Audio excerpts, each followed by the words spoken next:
ओम शांति। परम प्रिय परमात्मा शिव भगवान को कोटि कोटि नमन। तांकर अमृत प्रिय संतान मानक प्रणिपात। आज 3/6/2025 मसीहा बाबा को भक्ति मार्ग रे केते प्रकार महिमा गान कर। किए कहते तुम्हें ही माता पिता तुम्ही हो, तुम्ही ही बंधु सखा तुम्ही हो। किए कहते तुम्हें अखिलर तुम्हें निखिलर।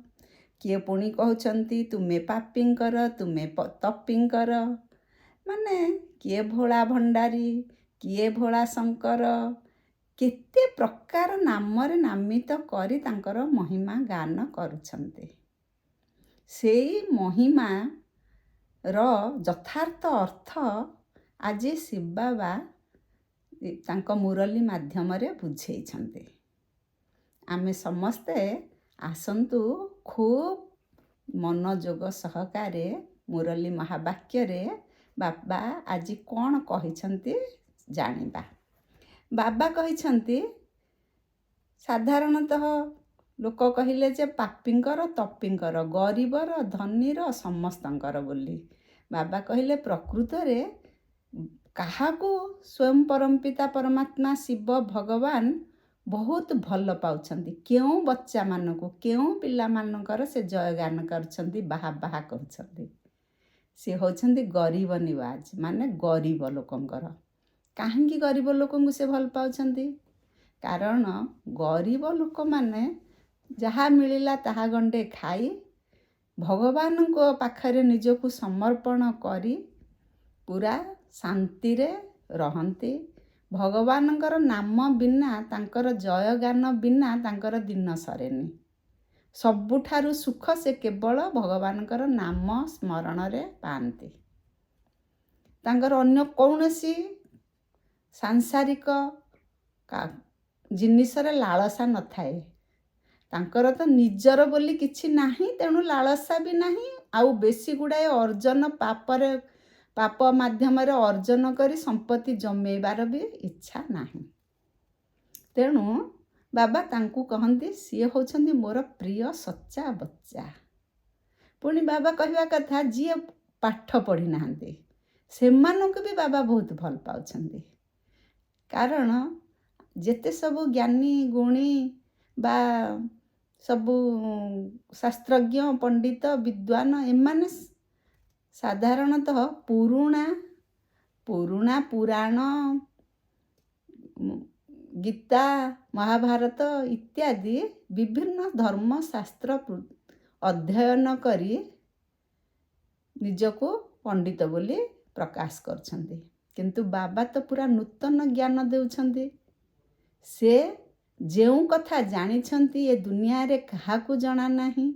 रचना रचयिता आउ आमे जणे जणे आत्मा आम ये देह आम विनाशी देह किंतु अविनाशी आत्मा। आत्मार पिता परमात्मा सृष्टि चक्रर कहानी आउ सारा विश्वर इतिहास भूगोल भारतर उत्थान पतन कहानी इत्यादि इत्यादि जेते नूतन ज्ञान स्वयं परमपिता परमात्मा ही दियंते। तेणु ई जो अनपढ़ लोक जो माने पाठ पढ़ी नाहंती, जो माने एते शास्त्र विज्ञान वेद उपनिषद उपर जहार ज्ञान नाही, से माने बाबांक कथा सुनिले एका थरके ग्रहण करि नियंती। से आ द्वंद्व भितरे रहंती नाही, संशय बुद्धि तांकर न थाए। किंतु जो माने पाठशाठ पढ़ी छंती ये सब पुराण शास्त्र उपर विश्वास रखिछंती, से माने द्वंद्वरे रहउछंती, संशय करुछंती। स्वयं परमपिता आसीछंती बोली विश्वास करू नाहंती, तांकू अवतारी बोली भाबंती। अवतरण करुछंती कहिले विश्वास आसुनी। तेणु बाबा कहिले जे मोर गरीब पिला माने ही सबुठारु भल पिला। बाबा तामकू ए दुख दुनियार कर्म बंधनरु सुख दुनियार संबंध आड़कू नौछंती। नरक दुनियारू स्वर्ग दुनिया को नेउछंती। नुआ संबंध आमर सेठी हेब। बाबा कहवा कथा बाबा ସବୁବେଳେ ଗରିବମାନଙ୍କୁ ଏତେ ଭଲ ପାଇବାର କାରଣ ହେଲା ଗରିବ ଦିଖଣ୍ଡ ରୁଟିରେ ସନ୍ତୁଷ୍ଟ। କିନ୍ତୁ ଧନୀ ଲୋକ ଯେଉଁମାନେ ଅଛନ୍ତି ସେମାନେ ଭାବୁଛନ୍ତି ଆମେ ତ ସ୍ୱର୍ଗରେ ରହିଛୁ, ପୁଣି କ'ଣ ଗୋଟେ ସ୍ୱର୍ଗକୁ ଯିବୁ ବୋଲି ଏତେ ଜ୍ଞାନ ଶୁଣିବୁ, ଏତେ ପ୍ରକାରର ଭୋଗ ଲାଳସାକୁ ତ୍ୟଜ୍ୟ କରିବୁ, ପବିତ୍ରତା ପୁଣି ଗୋଟିଏ ନିହାତି ସଂକଳ୍ପ ନେବାକୁ ପଡ଼ିବ ମନରେ ପବିତ୍ର ଜୀବନଯାପନ କରିବା ପାଇଁ। ୟାର କିଛି ଆବଶ୍ୟକତା ନାହିଁ। ଧନୀ ଲୋକମାନେ ଏମିତି ଭାବି ଦେଉଛନ୍ତି। ତେଣୁ ବାବାଙ୍କର କହିବା କଥା, ଯଦି ଧନୀ ଲୋକ ପ୍ରକୃତରେ ସ୍ୱର୍ଗରେ ଅଛନ୍ତି ତାହେଲେ ତାଙ୍କର ଯାହାର ମୃତ୍ୟୁ ହେଉଛି ସେମାନେ କାହିଁକି ଲେଖୁଛନ୍ତି ଯେ ସ୍ୱର୍ଗବାସୀ ହେଲେ? ତାହେଲେ କେଉଁଠି ଥିଲେ? ନର୍କ ଦୁନିଆରେ ଥିଲେ ବୋଲି ତ ସ୍ୱର୍ଗବାସୀ ହେଲେ ବୋଲି ଲେଖାଯାଉଛି। ତେଣୁ ପ୍ରକୃତ ସ୍ୱର୍ଗ କ'ଣ ସେମାନେ ଜାଣିନାହାନ୍ତି। ତେଣୁ ବାବା ସମସ୍ତଙ୍କ ପାଇଁ ଗୋଟିଏ ଜ୍ଞାନ, ଏକା ପ୍ରକାରର ପାଠ ପଢ଼ଉଛନ୍ତି। ଯେଉଁ ଆତ୍ମାମାନେ ଭାଗ୍ୟବାନ ଆତ୍ମା ସେମାନେ ହିଁ ଶୁଣିବେ। କାରଣ ଇଏ ହେଉଛି ଅନାଦି ଅବିନାଶୀ ଡ୍ରାମା। ଇଏ କେତେ କାହିଁ କେଉଁ କାଳରୁ ଚାଲି ଆସିଛି। ଆମେ ନିଶ୍ଚିତ ଭାବରେ ପ୍ରତି 5000 ବର୍ଷରେ ଥରେ ବାବା ଆସୁଛନ୍ତି। ତାଙ୍କ କଥା ଶୁଣୁଛେ, ପୁଣି ଆଗକୁ ବି ଶୁଣିବା। ଆମେ ଦେବୀ ଦେବତା ଥିଲେ, ସ୍ୱର୍ଗବାସୀ ଥିଲେ, ପୁଣି ବାବାଙ୍କ କଥା ଶୁଣି ସେଇ ସ୍ୱର୍ଗ ଦୁନିଆକୁ ଯିବା। ଇଏ ଆମର ପାଠ ଆଗରୁ ଲେଖା ହେଇଛି, ଆମେ ସେଇ ପାଠ କରି ଚାଲିଛେ। ଆଉ ଯେଉଁମାନେ ଶୁଣୁନାହାନ୍ତି ସେମାନେ ତାଙ୍କ ଭାଗ୍ୟରେ ନାହିଁ, ସେମାନେ ପୂର୍ବେ ଶୁଣି ନାହାନ୍ତି ବା ବିଶ୍ୱାସ କରିନାହାନ୍ତି କି ଏବେ କରୁନାହାନ୍ତି। ବାବା ସେଇ କଥା କହିଲେ। ଆମେ ସମସ୍ତେ ଯେଉଁ ପାଠ କରୁଛେ, କିଏ ପାଠ କରୁଛି? ଏ ଆତ୍ମା ପାଠ କରୁଛି। ଆତ୍ମା ସବୁ କଥା ଶୁଣୁଛି, ଜ୍ଞାନ ଆତ୍ମା ଶୁଣୁଛି, ଜ୍ଞାନ ଧାରଣ କରୁଛି ମଧ୍ୟ ଆତ୍ମା। ଇଏ ଶରୀର ତ ବିନାଶୀ ଶରୀର, ସିଏ ଥରକୁ ଥର ଆତ୍ମା ଶରୀର ତ୍ୟାଗ କରୁଛି। ସେ ପୁରୁଣା ଜୋତା ପରି ସାପ ଯେମିତି ନିଜର କାତି ଛଡ଼ଉଛି, ସେମିତି ଆତ୍ମା ଶରୀର ତ୍ୟାଗ କରୁଛି, ନୂଆ ଶରୀର ନେଉଛି। ତେଣୁ ଆତ୍ମାର କାମ ହେଉଛି ଯାହା ଆମେ ସବୁ ବୁଝିଗଲେ। ଆତ୍ମା ଯେହେତୁ ଯାଉଛି, ତେଣୁ ଆତ୍ମାକୁ ପରିଶୋଧନ କରିବା, ପବିତ୍ର କରିବା। ସେଥିପାଇଁ ବାବା ଆସିଛନ୍ତି, ତାଙ୍କ ଜ୍ଞାନରେ ଆମେ ରହିବା। ବାବା କହୁଛନ୍ତି ଗୃହସ୍ଥ ଆଶ୍ରମରେ ରହିବା, ଏଇ ଘର ପରିବାରରେ ରହି ତୁମେ କମଳ ପୁଷ୍ପତୁଲ୍ୟ ନ୍ୟାରା ପ୍ୟାରା ରହ। ପ୍ରକୃତରେ ଆଜିକାଲି ଆମେ ଦେଖୁଛେ ଏଇ ନର୍କ ଦୁନିଆରେ, ଏଇ କଳି ଯୁଗରେ ଗୋଟିଏ ପରିବାର ଭିତରେ କିଏ ଭଗବାନ ଆସିଛନ୍ତି ବୋଲି ବିଶ୍ୱାସ କରୁଛନ୍ତି, ତାଙ୍କ ବାଣୀ ଶୁଣୁଛନ୍ତି, ସଙ୍ଗମ ଯୁଗରେ ରହିଛନ୍ତି ବୋଲି ନିଜକୁ ଭାବୁଛନ୍ତି। କିନ୍ତୁ ସେଇ ପରିବାରରେ ସ୍ୱାମୀ ଯଦି ଭଗବାନ ଆସିଛନ୍ତି ବୋଲି ବିଶ୍ୱାସ କରୁଛନ୍ତି, ସ୍ତ୍ରୀ ବିଶ୍ୱାସ କରୁନାହାନ୍ତି।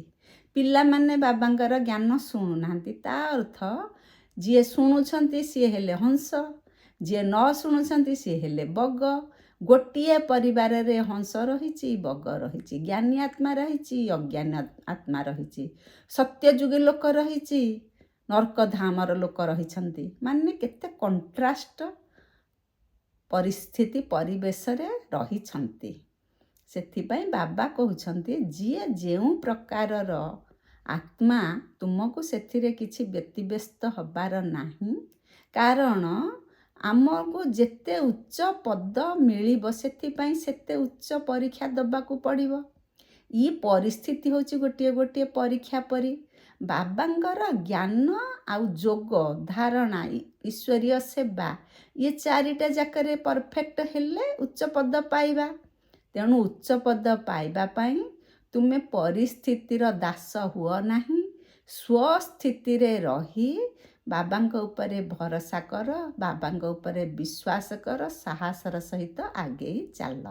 ବାବା ସେଇ କଥା କହିଲେ। ବାବା କହିବା କଥା, ତାଙ୍କର ବିଭିନ୍ନ ନାମର ଯଥାର୍ଥତା ଯେହେତୁ ଆଜି କହିଛନ୍ତି, ସେଠି ସେ ଗୋଟିଏ କଥା ବୁଝେଇ ଦେଲେ। ଆମେ ସବୁବେଳେ କହୁଛେ ତୁମେ ହିଁ ମାତା ପିତା, ତୁମେ ହିଁ ବନ୍ଧୁ ସଖା, ସବୁ ଆମେ କହୁଛେ। ସେଇଟାର ଅର୍ଥ ବାବା ଆଜି ବୁଝେଇଲେ ଯେ ଗୋଟିଏ ଛୋଟ ପିଲା, ସେ କିଛି ଜାଣିନି, ସେ ତା'ର ବାପା ମାଆଙ୍କୁ ଚିହ୍ନିଲା। ପୁଣି ଯେତେବେଳେ ବଡ଼ ହେଲା ସେ ବିବାହ କଲା, ତା'ର ସ୍ତ୍ରୀ ଆସିଲା, ପୁଣି ତା'ର ଛୁଆ ପିଲା ହେଲେ। ଏମିତି ହେଇକି ସିଏ ଏଇ ସାଂସାରିକ ବନ୍ଧନ ଭିତରେ ରହି ତାରି ଭିତରେ ମୋହ ମାୟା ଭିତରେ ଫସିକି ରହିଲା।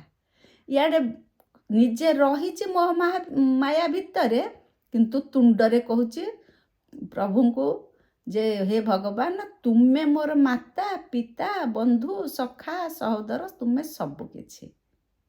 ବାବା ସେଇ କଥା ବୁଝେଇ ଦେଉଛନ୍ତି। ତୁମେ ମାୟାରେ ଫସିକି ସିନା ଇଏ ବିନାଶୀ ଜିନିଷକୁ, ବିନାଶୀ ମଣିଷକୁ ତୁମେ ନିଜର କହୁଛ, କିନ୍ତୁ ପ୍ରକୃତରେ ମାତା ପିତା ବନ୍ଧୁ ସଖା ଯାହା ବି ତୁମେ କହୁଛ, ଯେଉଁ ସମ୍ବନ୍ଧରେ ମୋତେ ଡାକିବ ମୁଁ ସେଇ ସମ୍ବନ୍ଧରେ ତୁମ ସହିତ ଆସିକି ପହଞ୍ଚିବି, ତୁମକୁ ସେଇ ପ୍ରକାର ସାହାଯ୍ୟ ସହଯୋଗ ଦେଇ ଦୁନିଆରେ ଚଳେଇ ନେବି, ବାବା କହୁଛନ୍ତି। କାହିଁକିନା ବାବା ସ୍ୱତନ୍ତ୍ର ଏଇ 5000 ବର୍ଷରେ ଥରେ ସଙ୍ଗମ ଯୁଗରେ ଧରାବତରଣ କରନ୍ତି ପିଲାମାନଙ୍କ ପାଇଁ, ପିଲାଙ୍କର ସେବା କରିବା ପାଇଁ। ଯାହା ଚାହୁଁଛନ୍ତି ସେଇଥିପାଇଁ ସେ ଆସିଛନ୍ତି। ଆମକୁ ଭବିଷ୍ୟତରେ ରାଜ୍ୟ ଭାଗ୍ୟ ଦେବେ କିଏ? ସ୍ୱୟଂ ପରମପିତା ପରମାତ୍ମା ଶିବ ଭଗବାନ। ଏଇ କଥା ଅନ୍ୟ କେହି ଦେଇପାରିବେ ନାହିଁ। ସାଧୁ ସନ୍ଥ ଗୁରୁ ପିତା ମାତା, ଲୌକିକ ପିତା ମାତା କେହି ରାଜ୍ୟ ଭାଗ୍ୟ ଦେଇପାରିବେ ନାହିଁ। କେବଳ ସ୍ୱୟଂ ପରମପିତା ପରମାତ୍ମା ଶିବ ଭଗବାନ ଦେଇପାରିବେ। ତେଣୁ ତାଙ୍କଠାରୁ ହିଁ ଆମେ ଜ୍ଞାନ ଶୁଣିବା, ତାଙ୍କ ସହିତ ପ୍ରୀତି ବୁଦ୍ଧି ଯୋଡ଼ିବା, ତାଙ୍କଠାରୁ ହିଁ ରାଜ୍ୟ ଭାଗ୍ୟ ପାଇବା। ପଢ଼ିବା ପରେ ଆମେ ଟ୍ରାନ୍ସଫର ହେବା। କ'ଣ ଟ୍ରାନ୍ସଫର ହେବା? ବାବାଙ୍କଠାରୁ ଜ୍ଞାନ ଶୁଣି ଆମର ମଣିଷ ସଂସ୍କାର ବା ଆସୁରୀ ସଂସ୍କାରକୁ ଆମେ ଦୈବୀ ସଂସ୍କାରରେ ପରିଣତ କରିବା। ମଣିଷରୁ ଦେବତା ହେବା, ଦୁଃଖଧାମରୁ ସୁଖଧାମକୁ ଯିବା, ବା ଦୁଃଖଧାମରୁ ପ୍ରଥମେ ଶାନ୍ତିଧାମକୁ ଯିବା, ପୁଣି ସୁଖଧାମକୁ ଯିବା। ମାନେ ସବୁ କ୍ଷେତ୍ରରେ ଆମର ପରିବର୍ତ୍ତନ ହେବ।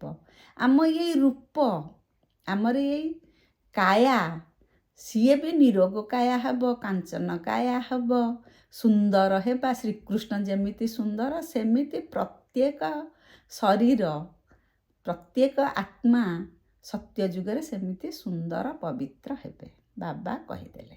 ବାବାଙ୍କର ଏଇ କଥାରେ ଆମେ ବିଶ୍ୱାସ ନ ରଖିଲେ କିଛି ମିଳିବ ନାହିଁ।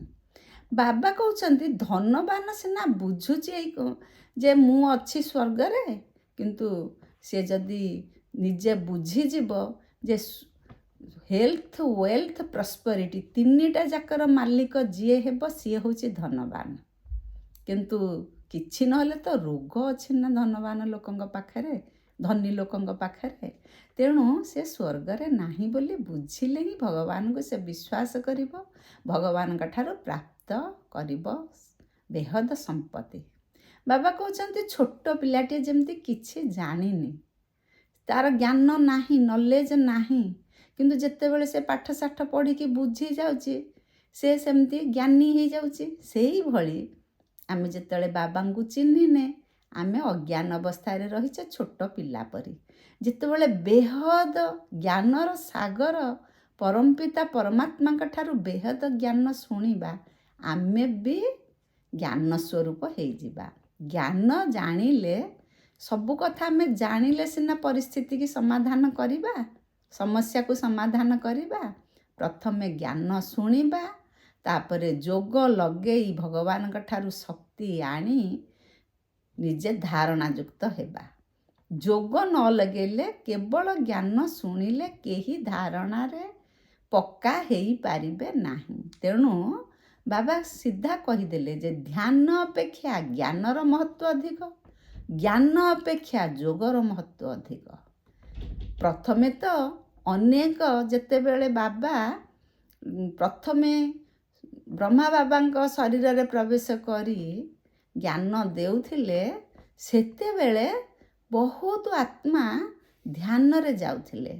ଧ୍ୟାନରେ ଯାଇ ପରମଧାମ ବୁଲୁଥିଲେ, ସ୍ୱର୍ଗରେ ବୁଲୁଥିଲେ, ଆଉ ସ୍ୱର୍ଗ ସୁଖ ଅନୁଭବ କରୁଥିଲେ, ସାକ୍ଷାତକାର ହେଉଥିଲା। କିନ୍ତୁ ବାବା କହୁଛନ୍ତି ସେ ସାକ୍ଷାତକାରରେ କିଛି ମୂଲ୍ୟ ନାହିଁ। ବେଳେ ବେଳେ ମଣିଷ ଯାହା ଭାବେ ମନ ଭିତରେ ସିଏ ସ୍ୱପ୍ନରେ ଆସେ, ସାକ୍ଷାତକାର ହୁଏ। ତେଣୁ ପ୍ରକୃତରେ ସାକ୍ଷାତକାର କ'ଣ ହେଉଛି, ତା ଭିତରେ ବାବାଙ୍କର ଜ୍ଞାନ କେତେ ରହିଛି, ମାୟାର ପ୍ରଭାବ କେତେ ରହିଛି ଜାଣିପାରେ ନାହିଁ। ତେଣୁ ସନ୍ଦେଶୀମାନେ ଯେଉଁ ସାକ୍ଷାତକାର କରୁଥିଲେ, ଆଜିକାଲି ବି ଯେଉଁ ସନ୍ଦେଶୀମାନେ ଯାଇ ସାକ୍ଷାତକାର କରୁଛନ୍ତି, ତା ଉପରେ ଆମେ ବିଶ୍ୱାସ ଭରସା 100ରୁ 100 କରିବା କଥା ନୁହେଁ। କାହିଁକି ନା ତା ଭିତରେ ବି ମନମତ ମାୟା ମତ ପଶି ଯାଇଥାଇପାରେ। ତେଣୁ ବାବା କହିଲେ ଧ୍ୟାନ ଅପେକ୍ଷା ଜ୍ଞାନର ମହତ୍ତ୍ୱ ଅଧିକ। ଜ୍ଞାନ ଶୁଣିଲେ ସିନା ଆମେ ଜାଣିବା, ପୁଣି ଜ୍ଞାନ ଅପେକ୍ଷା ଯୋଗ ଆହୁରି ଅଧିକ ଦରକାର। କାହିଁକି ନା ଯୋଗ ଲଗେଇଲେ ହିଁ ଆମେ ଧାରଣାରେ ଜ୍ଞାନକୁ ଆଣିପାରିବା, ଆମର ପାପ ବିନାଶ ହେବ। ବାବା କହିବା କଥା, ସ୍ୱର୍ଗ ଦୁନିଆରେ ଆମେ ସବୁ ଗର୍ଭ ମହଲରେ ରହିବା। ଯେତେବେଳେ ଛୁଆଟିଏ ପେଟରେ ରହୁଛି ଏଇ ଦୁଃଖଧାମରେ, ଏଇ କଳିଯୁଗରେ, ସେ ହେଉଛି ଗର୍ଭ ଜେଲରେ ରହୁଛି। ଏଇ ତ ଆମେ ଜାଣିଛେ ଯେ କଳିଯୁଗରେ ଆୟୁଷ ହେଉଛି ଖୁବ୍ କମ୍ ଆୟୁଷ, ଆତ୍ମା 42 ଜନ୍ମ ନେଇପାରେ। ତେଣୁ 42 ଥର ଗର୍ଭ ଜେଲରେ ସେ ରହିପାରେ।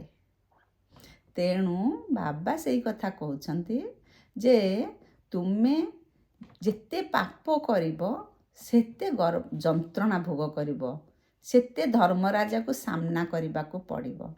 ତେଣୁ ପାପ ବିକର୍ମ ସବୁ ତୁଟେଇଲେ, ବିନାଶ କଲେ ସତ୍ୟଯୁଗକୁ ଯିବ। ସତ୍ୟଯୁଗରେ ମାତ୍ର 8 ଜନ୍ମ, ପୁଣି ତ୍ରେତା ଯୁଗରେ ମାତ୍ର 12 ଜନ୍ମ, ସେଇ ସମୟରେ ପୁଣି ଗର୍ଭ ମହଲରେ ରହିବ। ତେଣୁ ବାବାଙ୍କର କହିବା କଥା, ପାପର ବିନାଶରେ ହିଁ ଆତ୍ମା ପାବନ ହେଲେ ସ୍ୱର୍ଗକୁ ଯିବ। ବାବା କହିଲେ କର୍ମାତୀତ ହୋଇ ଆମେ ଯଦି ମୃତ୍ୟୁବରଣ କରିବା ବା କର୍ମାତୀତ ଅବସ୍ଥାରେ ଯଦି ଆମେ ଦେହ ତ୍ୟାଗ କରିବା, ତାହା ହେଲେ ଆମର ଆତ୍ମା ପବିତ୍ର ହେବ।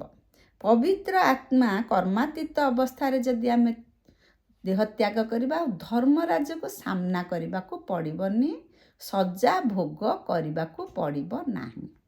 ସେଥିପାଇଁ ମୃତ୍ୟୁ ଶଯ୍ୟାରେ ସାଧାରଣତଃ ଗୀତା ପାଠ କରାଯାଏ, ରାମାୟଣ ପଢ଼ାଯାଏ, ମହାଭାରତ ପଢ଼ାଯାଏ। କିନ୍ତୁ ତାର ଅର୍ଥ ବାବା କହିବା କଥା, ସେଥିରେ ମଣିଷର କର୍ମାତୀତ ଅବସ୍ଥା ଆସିପାରେ ନାହିଁ। କାରଣ ତାର ତ ମନ ରହିଛି ମାୟାରେ, ମନ ରହିଛି ସଂସାରରେ, ମନ ରହିଛି ପିଲା ଛୁଆ ଧନ ସମ୍ପତ୍ତି ସବୁକୁ କେମିତି ଛାଡ଼ିକି ଯିବି ବୋଲି। ଆଉ ଖାଲି କର୍ଣ୍ଣରେ କ'ଣ ଶବ୍ଦ ପଡ଼ିଗଲେ, ନାଦ ପଡ଼ିଗଲେ ସେ କର୍ମାତୀତ ହେଇଯିବ କି? କର୍ମାତୀତ ଅବସ୍ଥାରେ ପହଞ୍ଚିବା ପାଇଁ ଅଭ୍ୟାସ ଦରକାର। ପ୍ରତିଦିନ ପ୍ରତି ମୁହୂର୍ତ୍ତରେ ଯିଏ ଭଗବାନଙ୍କ ସହିତ ଯୋଡ଼ି ହେଇକି ରହିବ, ତାର ହିଁ କର୍ମାତୀତ ଅବସ୍ଥା ଆସିବ। ମାନେ ହାତ ରହିଥିବ କାମରେ, ମନ ରହିଥିବ ଧାମରେ। ତାର ଅର୍ଥ ସ୍ୱୟଂ ପରମପିତାଙ୍କ ପରମାତ୍ମାଙ୍କ ପାଖରେ ହିଁ ମନ ରହିଥିବ, କିନ୍ତୁ ସାଂସାରିକ କାମରେ ହାତ ଲାଗିଥିବ। ବାବା ସେଇ କଥା କହୁଛନ୍ତି ଯେ ଖାଦ୍ୟର ଅଭାବ ତ ଆଗକୁ ବହୁତ ହେବ।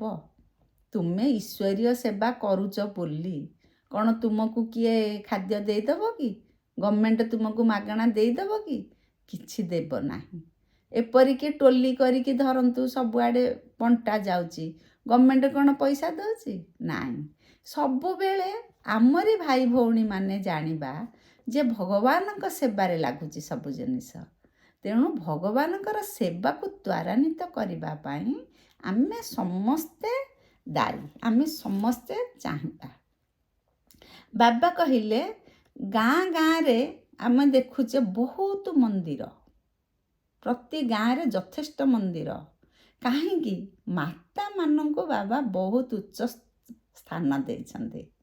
ଉଚ୍ଚ ସ୍ଥାନ ଦେଇଛନ୍ତି। ଅତି ଅନପଢ଼ ଯିଏ ପାଠ ପଢ଼ିନାହାନ୍ତି, ଗାଉଁଲି ମା କିଛି ଜାଣିନାହାନ୍ତି, କେବଳ ମୋ ବାବା କହି କହିବି ସେ ସଂସାରରୁ ପାର ହେଇଯାଉଛନ୍ତି। ସେମାନେ ବି ସ୍ୱର୍ଗ ରାଜ୍ୟ ପ୍ରାପ୍ତ କରିବାର ଗ୍ୟାରେଣ୍ଟି ବାବା ଦେଉଛନ୍ତି। ବାବା କହିବା କଥା ଯେ ଯେତେବେଳେ ମମ୍ମା, ଆମର ପ୍ରିୟ ମମ୍ମା ଆମକୁ ଯେଉଁ ପାଠ ପଢ଼ଉଥିଲେ ମମ୍ମାଙ୍କୁ ବି ସେଇ ପାଠ ପଢ଼ଉଥିଲେ, କିନ୍ତୁ ମମ୍ମା ହେଇଛନ୍ତି ଜ୍ଞାନ ଜ୍ଞାନେଶ୍ୱରୀ, ରାଜ ରାଜେଶ୍ୱରୀ, ସେ ହେଉଛନ୍ତି ଗାୟତ୍ରୀ, ସେ ହେଉଛନ୍ତି ସରସ୍ୱତୀ। ତାଙ୍କର ମହିମା କେତେ କ'ଣ, କାରଣ କ'ଣ? କାରଣ ହେଉଛି ବାବା ଯାହା ପଢ଼େଇଲେ, ସିଏ କଣ୍ଠସ୍ଥ ତ ଯାହା କଲେ, ହୃଦୟସ୍ଥ କଲେ, ମୁଖସ୍ଥ କଲେ, ତାକୁ ଧାରଣାରେ ଆଣିଲେ, ତାଙ୍କ ପରି ଅନେକ ଆତ୍ମା ନିର୍ମାଣ କଲେ, ଜ୍ଞାନ ଦେଇ ଚାଲିଲେ, ବାଣ୍ଟି ଚାଲିଲେ, ସୁଖ ବାଣ୍ଟି ଚାଲିଲେ, ପାଳନା ଦେଲେ। ତେଣୁ ସେ ଜ୍ଞାନ ଜ୍ଞାନେଶ୍ୱରୀ ରାଜରାଜେଶ୍ୱରୀ ହେଲେ। ଆମେ ସେମିତି ବାବାଙ୍କର ଜ୍ଞାନ ତ ସମସ୍ତଙ୍କୁ ସମାନ ଭାବରେ ପଢ଼ାଯାଉଛି ନା, ଆମେ ସେମିତି ତାଙ୍କଠାରୁ ଯାହା ଜ୍ଞାନ ଆହରଣ କଲେ ଅନ୍ୟ ସମସ୍ତଙ୍କୁ ଆମେ ବିତରଣ କରିବା।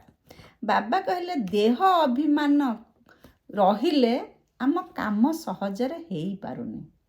ଯଦି ଆମେ ଭାବିବା ମୁଁ ଗୋଟିଏ ଆତ୍ମା, ମୋର ପିତା ପରମପିତା ପରମାତ୍ମା, ସେ କରନ କରାବନ ହାର, ମୁଁ ନିମିତ୍ତ ମାତ୍ର, ତାଙ୍କ ପାଇଁ ବା ସିଏ ଯାହା ଚାହୁଁଛନ୍ତି ଏ ଶରୀର ମାଧ୍ୟମରେ ସେ କାମ ହେଉଛି, ତାହେଲେ ଆମକୁ ଏତେ କଷ୍ଟ ଲାଗିବ ନାହିଁ। ତେଣୁ ବାବା କହୁଛନ୍ତି ତୁମେ କାମ କରିବା ପୂର୍ବରୁ ବାବାଙ୍କ ସହିତ ଯୋଗ ଲଗେଇ କାମ କର, ପ୍ଲସ୍ କାମରେ ସାଥିରେ ବାବାଙ୍କୁ ରଖି କର, ତାହେଲେ କାମ ସହଜ ହେବ ଆଉ ସଫଳ ବି ହେବ। କୌଣସି ପ୍ରକାର ନାମ ରୂପରେ ଫସିଲେ ସବୁ ପ୍ରକାର ଅସୁବିଧା ଆସି ପହଞ୍ଚିବ। କେବଳ ସ୍ୱୟଂ ପରମପିତା ପରମାତ୍ମା ମୋର ସାଥୀ ସାହାରା, ତାହା ହେଲେ କାମ ଖୁବ୍ ସୁନ୍ଦର ଭାବରେ ହେଇଯିବ। ପ୍ରଥମେ ନିଜକୁ ଆତ୍ମା ଭାବେ ପରମପିତା ପରମାତ୍ମାଙ୍କ ସହିତ ଯୋଗ ଲଗେଇବାକୁ ହେବ, ଦେହ ଭାବିଲେ ହେବ ନାହିଁ। ବାବା କହିଲେ କେତେକ ପିଲା କହୁଛନ୍ତି ଯେ ଜ୍ୟୋତିଷମାନେ ଦେଖିକି କହୁଛନ୍ତି ତୁମକୁ ଅମକ ଗ୍ରହ ପଡ଼ିଛି, ଶନି ଦଶା ପଡ଼ିଛି, ସେ କାଳ ସର୍ପ ଯୋଗ ଅଛି, ଏମିତି ବିଭିନ୍ନ ପ୍ରକାର ଭୟଙ୍କର କଥାବାର୍ତ୍ତା କରୁଛନ୍ତି। ଆଉ ପୂଜା ପାଠ କରିବାକୁ କହୁଛନ୍ତି, ସେ କ୍ଷୀର ଅଭିଷେକ କର, ପୂଜା କର, କେତେ କ'ଣ କଥା କହୁଛନ୍ତି ଜ୍ୟୋତିଷ ବ୍ରାହ୍ମଣ। କାହାରି କଥାରେ ଫସିବା ଉଚିତ ନୁହେଁ। ପ୍ରକୃତରେ ଗ୍ରହ ଦୋଷ କଟିବା ପାଇଁ, ଗ୍ରହ ଦୋଷ ମାନେ କ'ଣ? ଆମେ ଭୁଲ କାମ କରିଛେ, ଭଗବାନଙ୍କୁ ନ ଜାଣିକି ଅବାଟରେ ଯାଇଛେ, ଆମର ଫଳ ଭୁଲ ଆସୁଛି। ପାପ କାମ କରିଛେ, ଯାହା ତ କାମ କରିବା ସେଇ ଅନୁଯାୟୀ ଭାଗ୍ୟ ଆସୁଛି ନା। ଆମେ ଭୁଲ କାମ କରିଛେ, ଭୁଲ ଫଳ ପାଉଛେ। କିନ୍ତୁ ଭଗବାନଙ୍କୁ ଆମେ ମନରେ ହୃଦୟରେ ରଖି ତାଙ୍କ ସହିତ ଯୋଗ ଲଗେଇଲେ, ତାଙ୍କୁ ଜଣେଇକି ସତ୍ କର୍ମ କଲେ ଆମର ସତ୍ ଫଳ ଆସିବ। ଇଏ ଜନ୍ମପତ୍ରୀ, ଇଏ ପୂଜା ପାଠ, ତାରି ଭିତରେ ଆମେ ଫସିବା ନାହିଁ। ଭଗବାନଙ୍କ ସହିତ ଯୋଗ ଲଗେଇ ଆମ ଭାଗ୍ୟକୁ ଆମେ ନିଜେ ନିର୍ମାଣ କରିବା। ବାବା କହିଲେ କୌଣସିଥିରେ ଫସିବାନି, ଯେହେତୁ ଆମର ଆଉ ଏ ସଂସାରରେ ଯେତେ ସବୁ ସ୍ଥୂଳ ଜିନିଷ ଅଛି ତାରି ପଛରେ ବି ଆମେ ଗୋଡ଼େଇବା ନାହିଁ। ବାବା କହିଲେ ଯେ ଧ୍ୟାନ କରିବା ଆମର କାମ ନୁହେଁ, ଧ୍ୟାନ ଭକ୍ତ ଆତ୍ମାମାନେ କରୁଛନ୍ତି, କିନ୍ତୁ ଆମ କାମ ହେଲା ସ୍ୱୟଂ ପରମପିତା ପରମାତ୍ମାଙ୍କ ସହିତ ଯୋଗ ଲଗେଇବା। କିନ୍ତୁ ଯୋଗ ଲଗାଇଲା ବେଳେ ଆମେ ଦେଖୁଛେ ମାୟା ବେଶୀ ଆକର୍ଷଣ କରୁଛି, ଆମ ଯୋଗକୁ ସେ ଭାଙ୍ଗୁଛି, ବାର ବାର ଭାଙ୍ଗୁଛି। ତେଣୁ ସବୁବେଳେ ଆଲର୍ଟ ରହିବା। ଯଦି ଭିତରକୁ ମାୟା ପଶି ଆସୁଛି, ତାହେଲେ ତାକୁ କେମିତି ଆମେ ପୁଣି ଭଗେଇବା, ସେଥିପାଇଁ ଆମେ ମନରେ ଚେଷ୍ଟା ଜାରି ରଖିବା। ଜ୍ଞାନ ଦେବା ବାଲା ଅନ୍ୟ କେହି ନୁହନ୍ତି, ଜ୍ଞାନ ଦେବା ବାଲା ତ ସ୍ୱୟଂ ପରମପିତା ପରମାତ୍ମା ଶିବ ଭଗବାନ। ତାଙ୍କ ବ୍ୟତୀତ ଅନ୍ୟ କିଏ ଜ୍ଞାନ ଦେଲେ ଆମେ ସେ ଜ୍ଞାନ ଶୁଣିବା ନାହିଁ। ବାବା କହିବା କଥା ଯେ ଆମର ବର୍ତ୍ତମାନ ଏଇ ସଙ୍ଗମ ଯୁଗରେ ଆମେ ଦୈବୀ ଗୁଣ ଧାରଣ କରିବା। କାହିଁକି ନା ଏଇ ସମୟରେ ହିଁ ବାବା ଆସିଛନ୍ତି, ଏଇ ସମୟରେ ହିଁ ଆମେ ଜ୍ଞାନ ଜାଣୁଛେ ଆମେ କେମିତି ପାପାତ୍ମା ହେଇଯାଇଛେ ପୁଣି କେମିତି ଦେବାତ୍ମା ହେବା ତାର ପ୍ରକୃତ ରହସ୍ୟ ସ୍ୱୟଂ ପରମପିତା ପରମାତ୍ମା ଆମକୁ ଜଣାଉଛନ୍ତି।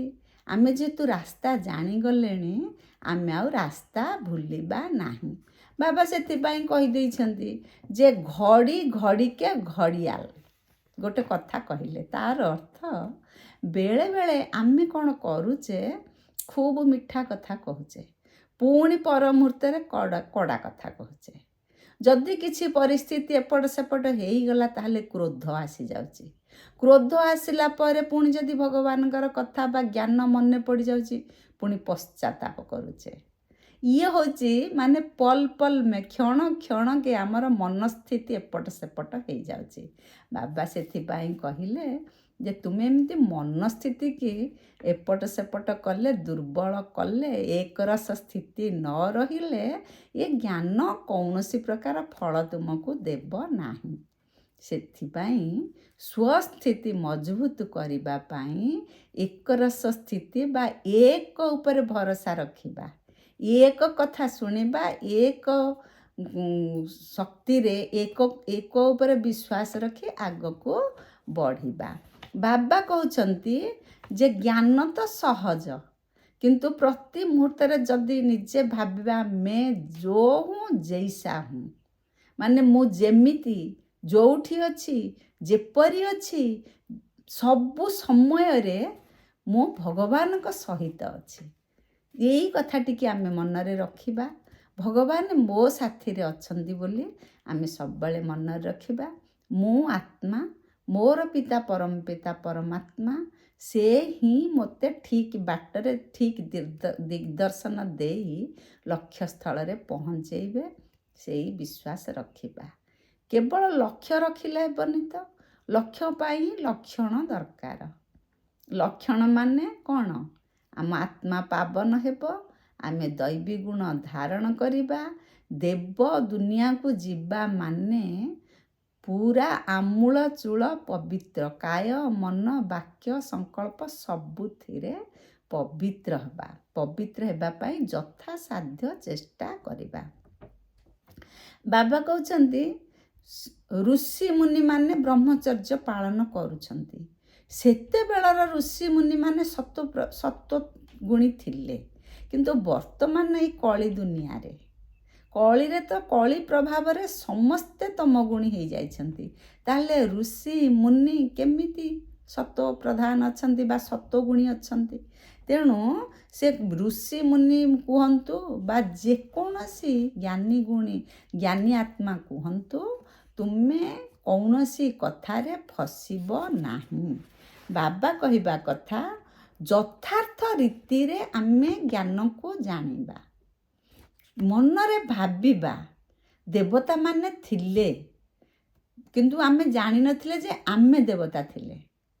ଲକ୍ଷ୍ମୀ ନାରାୟଣ ଥିଲେ, ଆମେ ପାଠରେ ଜାଣିଛେ, କିନ୍ତୁ ଲକ୍ଷ୍ମୀ ନାରାୟଣ ଯେ ଆମରି ଭିତରୁ ଦେବଗୁଣ ଧାରଣ କରି ଏଇ ମଣିଷ ଲକ୍ଷ୍ମୀ ନାରାୟଣ ହେଇଛନ୍ତି ସେ କଥା ବି ଆମକୁ ଜଣା ନଥିଲା।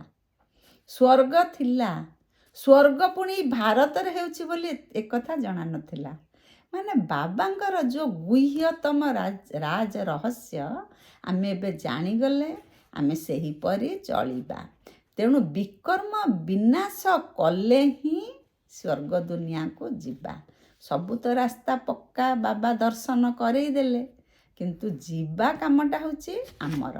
ତେଣୁ ବାବା କହିଲେ ତୁମେ ଯୁଆଡ଼େ ଯାଅ, ବିଦେଶକୁ ଯାଅ, ଯେଉଁଠିକି ଯାଅ, ସବୁବେଳେ ବାବାଙ୍କୁ ସାଥିରେ ରଖ, ବାବାଙ୍କୁ ହୃଦୟରେ ରଖ, ମନରେ ରଖ। ସ୍ମରଣ ମନନ ଚିନ୍ତନ ସବୁବେଳେ ବାବା ହିଁ ବାବା।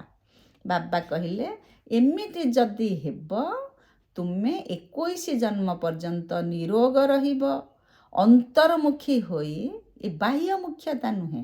ବାହ୍ୟମୁଖୀ ମାନେ ସାରା ସଂସାରକୁ ଚାହିଁବା, ସଂସାର ପ୍ରତି ଆକର୍ଷଣ ରହିବା, କିନ୍ତୁ ସେଥିରୁ ଦୂରେଇ ରହି ଅନ୍ତର୍ମୁଖୀ ହୋଇ ବାବାଙ୍କୁ ଧ୍ୟାନରେ ରଖିବା।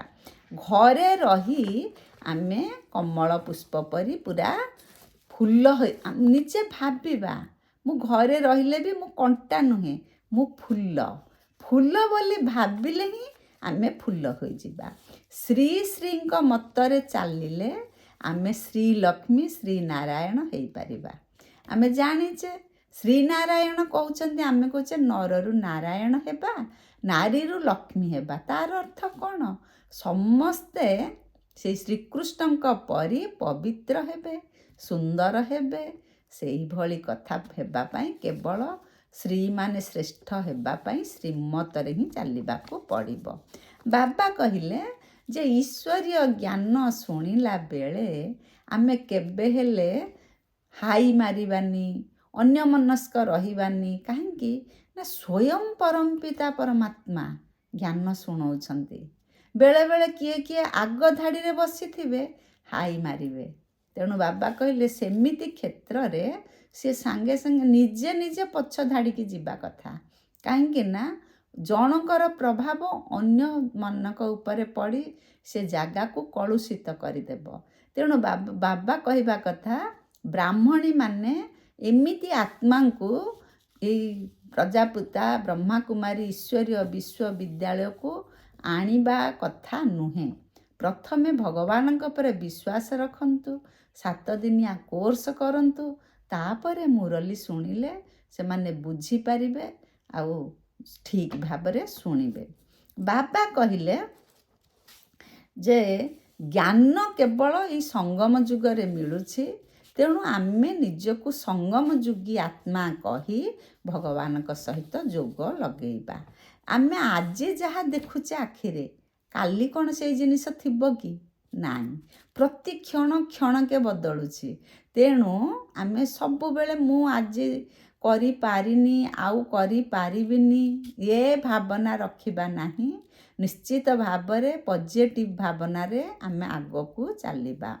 କୌଣସି ଜିନିଷର ମୂଲ୍ୟ ଏଇଠି ନାହିଁ।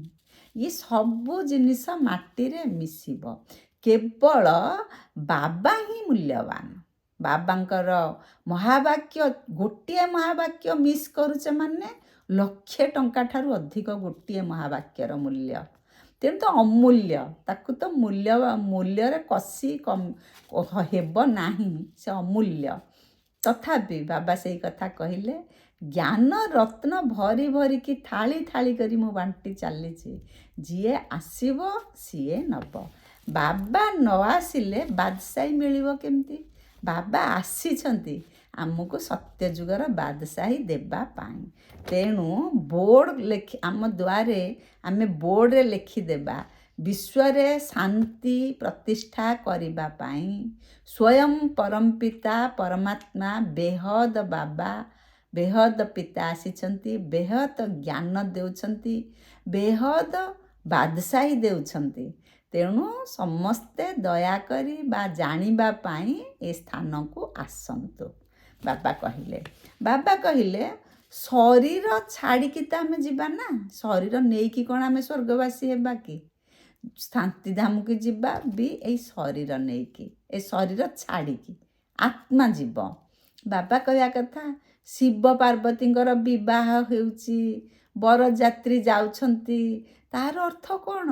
ଆମେ ସମସ୍ତେ ଜଣେ ଜଣେ, ବାବା ହେଲେ ସାଜନ, ଆମେ ସମସ୍ତେ ଆତ୍ମା ସଜନେ। ତାଙ୍କ ସହିତ ଶେଷରେ ଆମେ ଯିବା ଶାନ୍ତିଧାମ। ବାବା କହୁଛନ୍ତି ନାଟକ ପୂରଣ ହେଲା ବେଳକୁ, ଯେତେବେଳେ ରାମାୟଣ ଚାଲିଛି କି ଯେକୌଣସି ଗୋଟେ ନାଟକ ଚାଲିଛି, ଶେଷରେ ସବୁ କଳାକାର ଆସି ଷ୍ଟେଜରେ ଶେଷ ଯବନିକା ପଡ଼ିବା ପୂର୍ବରୁ ତାଙ୍କର କଳା ପ୍ରଦର୍ଶନ ବା ତାଙ୍କର ନାଟକ କୁହନ୍ତି, ତାଙ୍କର ପାଠ ସେଠି କରନ୍ତି। ସେହିପରି ବର୍ତ୍ତମାନ ଶାନ୍ତିଧାମରେ ଅନ୍ୟ ଯେତେ ଆତ୍ମା ଅଛି ସବୁ ଆତ୍ମା ତଳକୁ ଆସିବେ ବା ପୃଥିବୀ ପୃଷ୍ଠକୁ ଆସିବେ, ଏଠି ରୋଲ କରିବେ। ଶେଷରେ ଯବନିକା ପତନ ହେଲା ପରେ ସମସ୍ତେ ଭଗବାନଙ୍କ ସହିତ ପରମଧାମ, ଏ ଦୁଃଖଧାମରୁ ଶାନ୍ତିଧାମକୁ ଯିବେ। ପୁରୁଷାର୍ଥୀ ଆତ୍ମା ପରେ ସ୍ୱର୍ଗ ବା ସୁଖଧାମକୁ ପୁଣି ପାଠ କରିବାକୁ ଆସିବେ। ନାଟକ କେଉଁଠି ଅଟକିବନି, ନାଟକ ତାର ଠିକରେ ଚାଲିଥିବ। ବାବା କହିଲେ ଯେ ଯାହାର ଜାଗା ଅଛି 3 ପାଦ ଭୂମି ଦିଅ, ହସ୍ପିଟାଲ କର, କଲେଜ ଖୋଲ। ହସ୍ପିଟାଲ କଲେ ନିରୋଗ ରହିବ, କଲେଜ ଖୋଲିଲେ ଜ୍ଞାନୀ ହେବ। ହସ୍ପିଟାଲ କଲେଜ କ'ଣ? ବାବା କ'ଣ ପ୍ରକୃତରେ ଏଇ ସ୍ଥୂଳ ହସ୍ପିଟାଲ କଥା କହୁଛନ୍ତି କି? ନାଇଁ, ବାବା ଆଶ୍ରମ ଖୋଲିବା ବା ପ୍ରଜାପିତା ବ୍ରହ୍ମାକୁମାରୀ ଈଶ୍ୱରୀୟ ବିଶ୍ୱବିଦ୍ୟାଳୟ ଖୋଲିବା, ଛୋଟ ମୋଟ ସେଣ୍ଟର ଖୋଲିବା, ଯାହାର ଅଛି ସମର୍ଥ ଯେଉଁମାନେ କଲେ, ହସ୍ପିଟାଲ ଖୋଲିଲେ ନିରୋଗ ରହିବ ଅର୍ଥ। ତୁମେ ସେଠି ନିଜେ ଗୋଟିଏ ସେଣ୍ଟର ଖୋଲିଲେ 21 ଜନ୍ମ ପର୍ଯ୍ୟନ୍ତ ତୁମେ ସ୍ୱର୍ଗରେ ରହିବ, ବା ସ୍ୱର୍ଗ ଆଉ ତ୍ରେତୟା, ସତ୍ୟଯୁଗ ତ୍ରେତୟା ଯୁଗ 21 ଜନ୍ମ ପର୍ଯ୍ୟନ୍ତ ନିରୋଗ ଶରୀର ପାଇବ। ବାବା ସେଥିପାଇଁ କହିଲେ ଯେ ତୁମର ଅଯଥା ମାଟିରେ ମିଶିଯିବ, ବର୍ତ୍ତମାନ ବେଳ ଥାଉ ଥାଉ ତାକୁ ଠିକ୍ ଉଦ୍ଦେଶ୍ୟରେ ଲଗେଇ ଦିଅ। ଶେଷକୁ ବାବା କହୁଛନ୍ତି ଯେ ଲଢ଼େଇ କେତେବେଳେ ହେବ ବା ବିନାଶ କେତେବେଳେ ହେବ? ଯେତେବେଳେ ସବୁ ଆତ୍ମା ଶାନ୍ତି ଧାମ ଖାଲି କରି ଏଇ ଦୁନିଆକୁ ଆସିବେ ରୋଲ୍ କରିବା ପାଇଁ।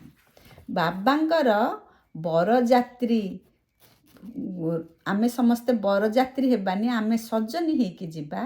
ଯେଉଁମାନେ ପୁରୁଷାର୍ଥରେ ଢିଲା କରିଥିବେ ସେ ବରଯାତ୍ରୀ ହୋଇ ପଛରେ ଚାଲିବେ।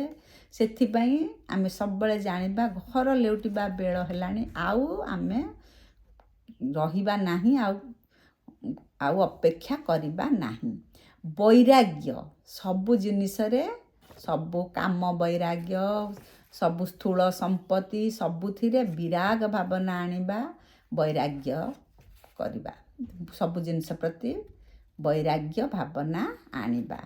ବାବା କହିଲେ ଯେ ବଞ୍ଚିବା ପାଇଁ ପୁରୁଷାର୍ଥ କରିବା ନିହାତି ଦରକାର। କାହିଁକି? ୟାଦର ପୁରୁଷାର୍ଥ ବଳରେ ଆମର ଆୟୁଷ ବଢ଼ିବ। ବାବାଙ୍କ ଛତ୍ର ଛାୟା ତଳେ ରହି ଯେକୌଣସି ପରିସ୍ଥିତିରେ ଆମେ କମଳ ପୁଷ୍ପ ପରି ନ୍ୟାରା ପ୍ୟାରା ରହିବା। ବାବା ସେବାଧାରୀ, ସେ ପିଲାଙ୍କର ସେବା କରିବା ପାଇଁ ଆସିଛନ୍ତି। ତେଣୁ ତାଙ୍କୁ ଯେତେବେଳେ ଯେଉଁ ପରିସ୍ଥିତିରେ ଯେଉଁ ରୂପରେ ଆମେ ଡାକିବା, ସେ ଆମକୁ ନିଶ୍ଚିତ ଭାବରେ ରକ୍ଷା କରିବେ, ସାହାଯ୍ୟ ସହଯୋଗ କରିବେ, ପରିସ୍ଥିତିରୁ ମୁକୁଳେଇବେ। ଏଇଟା ବାବା ଆମକୁ ଜବାବ ଦେଇଛନ୍ତି। ତେଣୁ ସ୍ୱସ୍ଥିତିରେ ଆମେ ରହି ପରିସ୍ଥିତିକୁ ଆମେ ସାମ୍ନା କରିବା। ବାବା କହିଲେ ଯେ ବିକର୍ମ ବିନାଶ କରିବା ପାଇଁ କେବଳ ବାବାଙ୍କର ସାହାଯ୍ୟ ହିଁ ଦରକାର। ବାତୋं କି ପର୍ଦା, ମାନେ କୌଣସି କଥା ଆମେ କ'ଣ କରୁଛେ, ବିଭିନ୍ନ କଥା ଶୁଣି ଆମେ ଠିକ୍ କଥାଟାକୁ ଭୁଲି ଯାଉଛେ। ବିକର୍ମ ଆସୁଛି ସେଥିପାଇଁ, ଆମେ ଯେହେତୁ ଭୁଲ ବାଟରେ ଚାଲୁଛେ, ଅନ୍ୟ କଥା ଉପରେ ଗୁରୁତ୍ୱ ଦେଉଛେ, ତେଣୁ ଆମେ ସେଇ କଥା କରିବା ନାହିଁ। କେବଳ ବାବାଙ୍କ ସାଥିରେ ରହିବାର ଅନୁଭବ କଲେ ଆମେ ଖୁସିରେ ଆନନ୍ଦରେ ରହିବା। ଓମ୍ ଶାନ୍ତି।